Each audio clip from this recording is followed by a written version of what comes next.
bill? Or rather, let me begin with what your overall thoughts are on this bill, being a founder of a tech hub. Okay, I lost you a bit, Yvonne, but I would want to say from the foremost, I am pro a startup bill. I think startup bills is important for any sort of ecosystem to get especially financial incentives, in that particular case. But two, I applaud Senator Sakaja for bringing in the startup bill. I just do not think it answers the questions and the problems that the ecosystem has. I wrote an opinion piece last week, and I said this. One, that this bill needs to be a money bill. The Senate, at the end of the day, does not discuss the money issues, and therefore, that makes Senator Sakaja very conservative in bringing in the money provisions. The capital incentives are all that startups need. If we fix the money issue, then we will fix the ecosystem. Why? Within the bill, the senator compares Twiga Foods, he compares Jumia, and a lot of companies that are actually foreign-owned that have access to capital from Silicon Valley, which a startup in Kenya does not have such opportunities, in this particular case. And if you're judging me, Twiga is half Kenyan and half, American. Capital in Africa, especially that is going to tech startups, is mostly male, mostly white, and generates from Silicon Valley. I think Senator Sakaja does not do that. So why not have this as a money bill? I think the National Assembly would have done a great job in coming up with a lot of financial incentives. Number two, I indicated countries that he's pointing out to, such as Tunisia.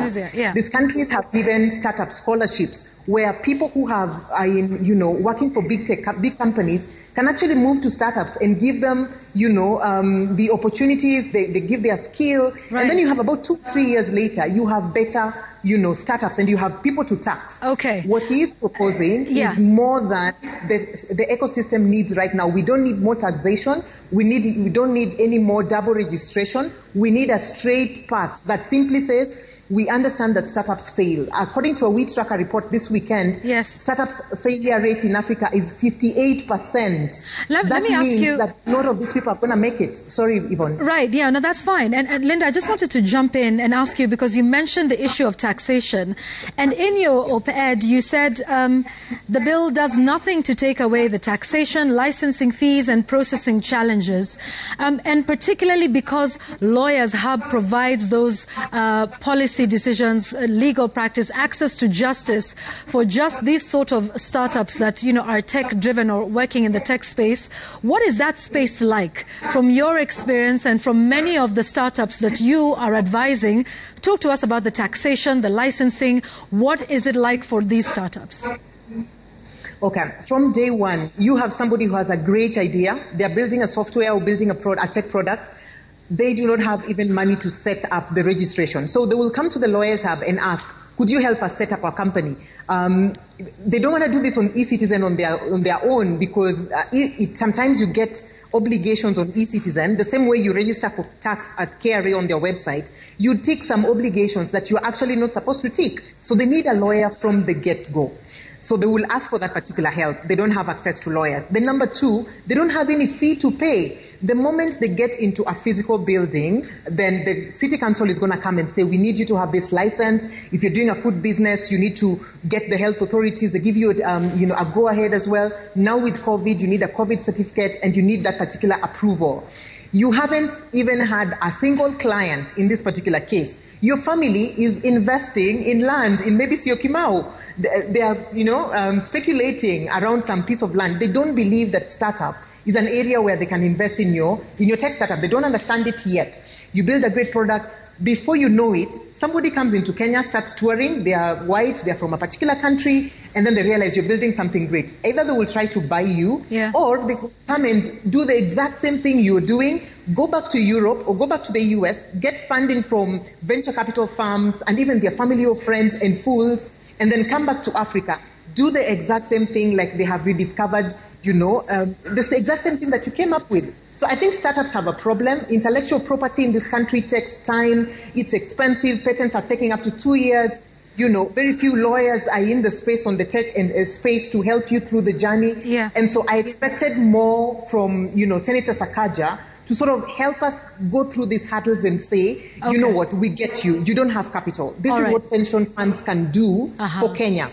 we understand that you don't need to register again. This is how we will amend the Companies Act to ensure that there's a startup category that you can simply be, if you are on this revenue threshold, then we are going to let you register. And if you want to fold it and dissolve it, you can dissolve it in a jiffy because startups fail. And that's what we need to understand. Absolutely. And that's an important point to raise about, what happens when, things don't go as planned and you have to dissolve it.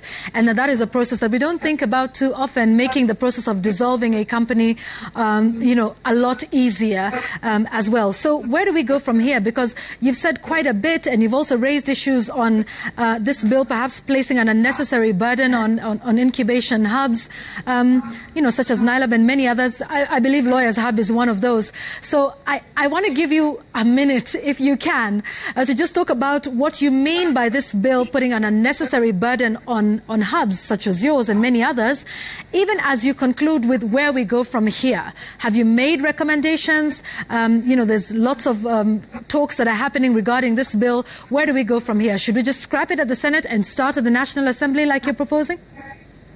Yes, I think you start at the National Assembly. This bill does not even have a policy statement. You need to begin from a policy statement that tells you this is the ecosystem, this is what it looks like, and this is what we're going to solve in this way. I personally agree. Sakaja is, he's a politician. He's he'll do what everybody wants him to say. He'll say what everybody wants him to say. But for us, we're asking the hard questions. If you're going to fix this, fix it right. Give us the financial incentives. He mentioned a lot of things on financial incentives. They are not in the bill. Until we get them there and get them at the National Assembly level, I don't think we're going to get it. For innovation hubs, which I see are really engaging on this startup bill, I want to ask them the pertinent question. Do not go for what the senator is actually going for. Ask your own personal question. How does this help our ecosystem? How does this help us? Away from the foreign organizations that are really involved in this startup bill, do we really feel that we are going to improve entrepreneurship in this country, or we are selling ourselves short? Finally, we are working on an alternative bill. We think that we could do better, and so we are running policy hackathons at the Lawyers Hub to reimagine this. We have reached out to the senator, and he has ignored us this far. This is the second time I've said that to him because I met him at another event and told him the same thing as well. I think this needs to be a more inclusive approach. Tunisia and Senegal have shown us that you need a bottoms-up approach in coming up with startup policy. This is not a divisive issue. This should be an issue of inclusive digital economies. How do we get Mama Mboga, who actually has her business powered on mobile or on technology? It's not just a few businesses that are now powered by technology. We have so many other people as well. We need to be more inclusive. We need to give the scholarship and money that are more important in this conversation. Indeed. Thank you. Linda Bonyo, who's the CEO and founder of Lawyers Hub, regarding that startup bill. Thank you so much for your time.